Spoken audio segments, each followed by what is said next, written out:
Bem, meus amigos, eu tenho na outra ponta da linha Guilherme Velho, que vocês já conhecem pelos nossos programas. O Guilherme Velho é um empresário, mas para nós ele nos interessa como pesquisador espiritual. É isso mesmo, o Guilherme é um pesquisador na área espírita e uma das coisas que ele muito fez e que despertou atenção foi exatamente fazer uma espécie de varredura no Brasil para se ver quais são as psicografias autênticas ou não, forjadas ou não, de aproveitadores ou não. E o momento nosso conturbado, não é? Eu senti vontade de conversar com o Guilherme, porque o seu universo envolve muito o mundo espiritual. Tudo bem, Guilherme? O meu amigo Amaury, que alegria poder falar com você novamente. Tá tudo bem? Tá tudo bem? Tudo ótimo. Então, a minha primeira pergunta é exatamente essa, não é?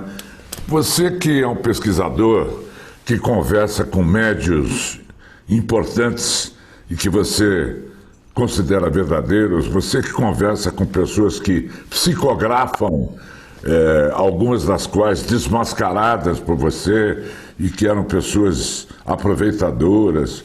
Eu queria saber desse seu universo, o que está se falando da pandemia do Covid-19? Tem a ver com o mundo espiritual? O que você tem apreendido nas suas conversas?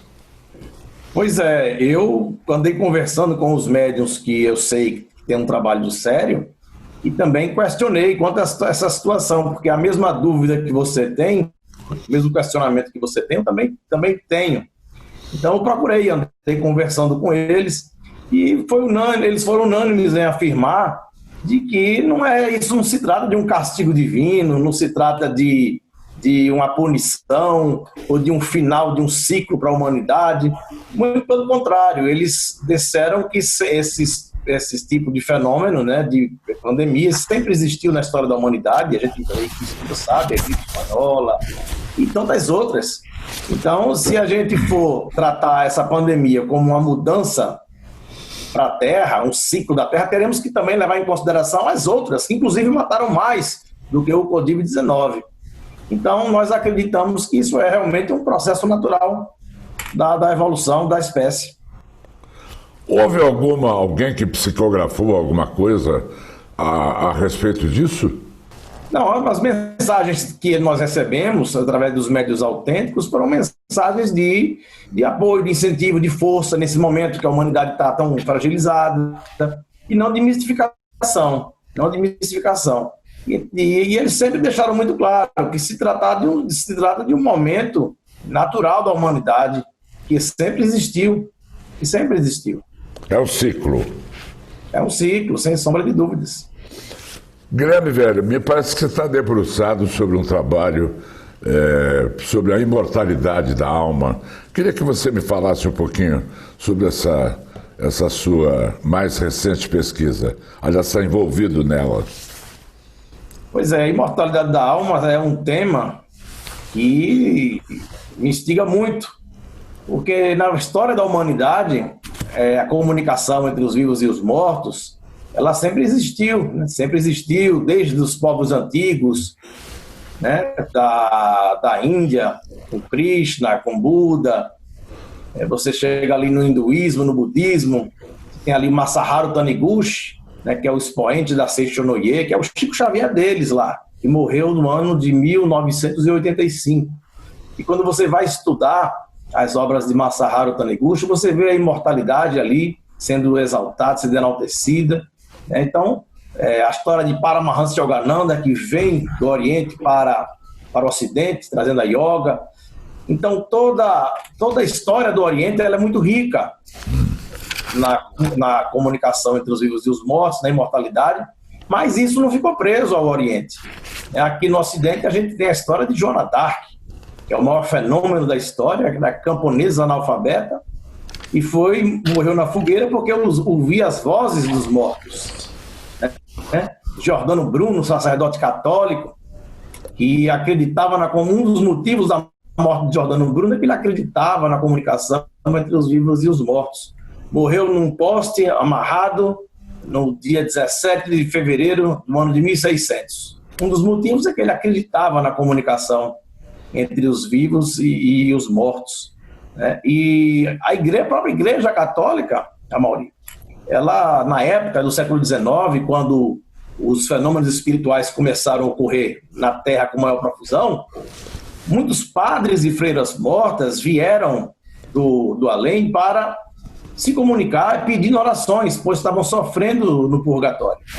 Então a Igreja Católica, o Papa da época, manda construir uma igreja próxima ao Vaticano, chamada Igreja do Sagrado Coração do Sufrágio, e dentro dessa igreja eles constroem um museu secreto, porque aqueles padres estavam vindo pedindo orações. Então o Papa designa 3 bispos que andam toda a Europa, colhendo provas dessas comunicações. Houve um caso de uma freira morta que se comunicava com a freira viva. A freira viva achava que era um sonho, e a freira morta vem com a mão a fogo e põe no avental, na roupa da freira viva, queimando, deixando a marca da mão com os 5 dedos. Eles trouxeram essa peça, está lá no museu. Houve um caso de um padre morto que se comunicava com o padre vivo. O padre vivo achava que também era um sonho.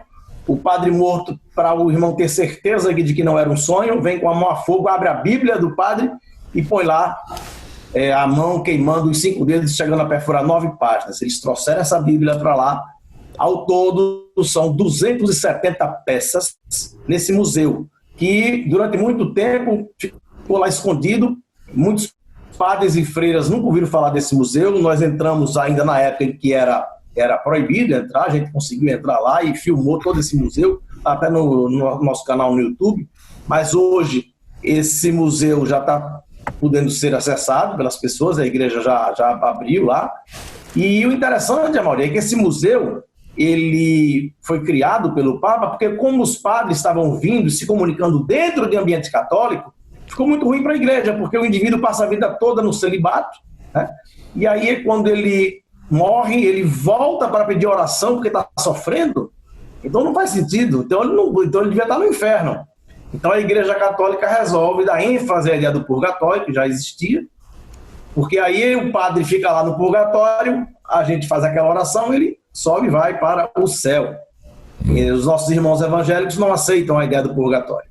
Só que o que acontece? Só que quando a Igreja Católica ela vem legitimar o purgatório e legitimar essa comunicação dentro do ambiente católico, porque não foi comunicação fora da igreja, eram comunicações dentro de mosteiros, conventos, igrejas, monastérios e de padres e freiras mortas. Então, ao legitimar essa comunicação, a Igreja Católica também legitima a comunicação entre os vivos e os mortos. Entendi. Agora, Guilherme, para a gente voltar nos tempos atuais, não é? Como é que o mundo espiritual fala dos que morrem doentes?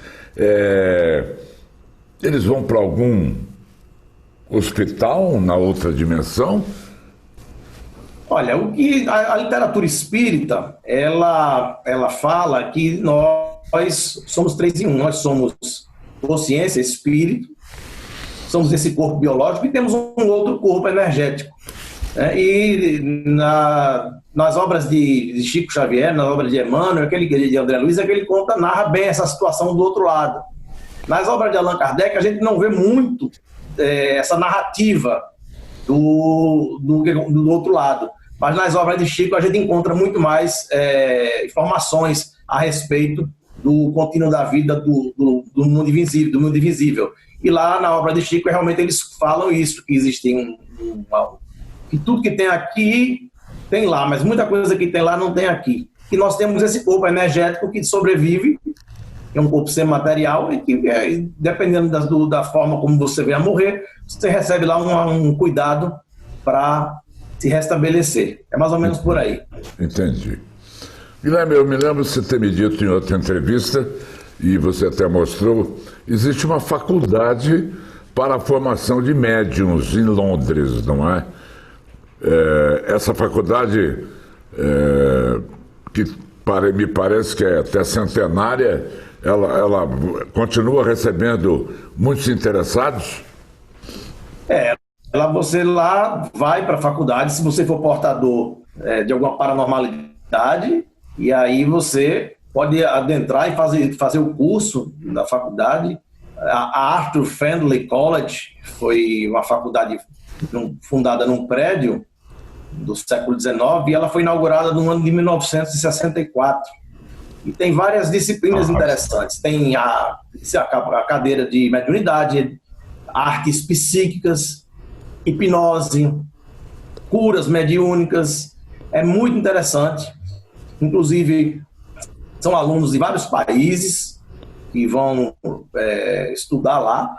No Brasil, tem um médium brasileiro que, há 15 anos, todo ano ele vai fazer um trabalho de pintura mediúnica lá na Bahia, foi me informado, é o médium José Medrado. E também, um repórter investigativo me confidenciou que alguns desses alunos, entre aspas, médios, né, chegaram a ficar à disposição da escola Lanyard para desvendar alguns crimes, até narrei isso na última entrevista, alguns crimes hediondos, serial killers, inclusive desaparecimentos.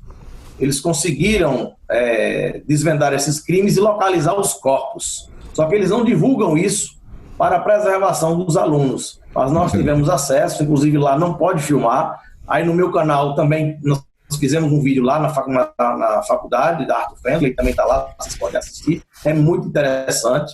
Foi uma experiência incrível e a gente vê uma faculdade formadora de médios, né? Muita gente, acho que a maioria das pessoas... Agora, eu imaginava que isso seria possível. Eu preciso ter algum sintoma de mediunidade para que eu possa lá desenvolvê-la mais ou não? Exatamente. Você tem que ter alguma coisa dentro de você ostensiva, alguma percepção, alguma coisa dentro de você para que lá seja trabalhado isso em você, né? Por aí. Você tem notícia se o nosso queridíssimo Chico Xavier tem mandado notícias para o nosso mundo? Olha, já recebemos comunicações de algumas pessoas afirmando que Chico se comunicou por determinados médios, mas nada comprovado. A gente simplesmente não pode acreditar. Informação dessa é preciso que seja apurada e investigada. Mas, enfim, a gente não tem essa certeza de que a comunicação foi uma comunicação autêntica do Chico. Agora, eu gostaria que você recomendasse àqueles que estejam nos assistindo e que de repente esteja até em quarentena e se interesse pelo assunto, um livro instigante e que faz parte desse seu universo. Olha, eu acho assim, acho que você tem uma sequência aí. Quem quer entender de espiritualidade tem que começar do começo. Tem os seus livros, tem os seus livros também, não é? Eu vou aconselhar o que é o Espiritismo. É um livro fino, é um livro básico para quem quer aprender sobre Espiritismo. É um livro muito, muito bom. Agora, tem um livro muito interessante, Amaury, que eu li recentemente, que foi um livro chamado Sessões Espíritas na Casa Branca. Na época, Abraham Lincoln estava na Guerra da Secessão. Para libertar os escravos, ele recebeu instruções do mundo espiritual, dos espíritos, e libertou os escravos. Inclusive, esse livro ele foi escrito pela médium que fazia as reuniões na Casa Branca. Isso é bastante conhecido nos Estados Unidos.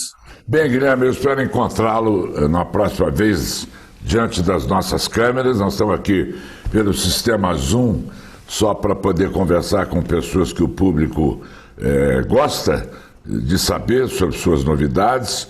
Você está escrevendo mais algum livro nesse momento? Quais são as suas atividades nesse momento? Deveria estar escrevendo, mas nesse momento a gente tem feito muitas lives, tem levado essa informação para as pessoas, já que a gente não pode sair de casa. Então esse é o trabalho que a gente vem fazendo agora nas horas vagas, é justamente fazer as lives aqui pela internet com todos vocês. Tá muito bem, Guilherme. Um grande abraço.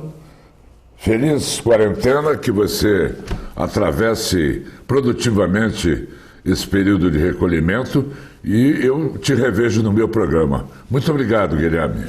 Obrigado, Amaury. Um beijo no seu coração, muita luz para você e muita paz.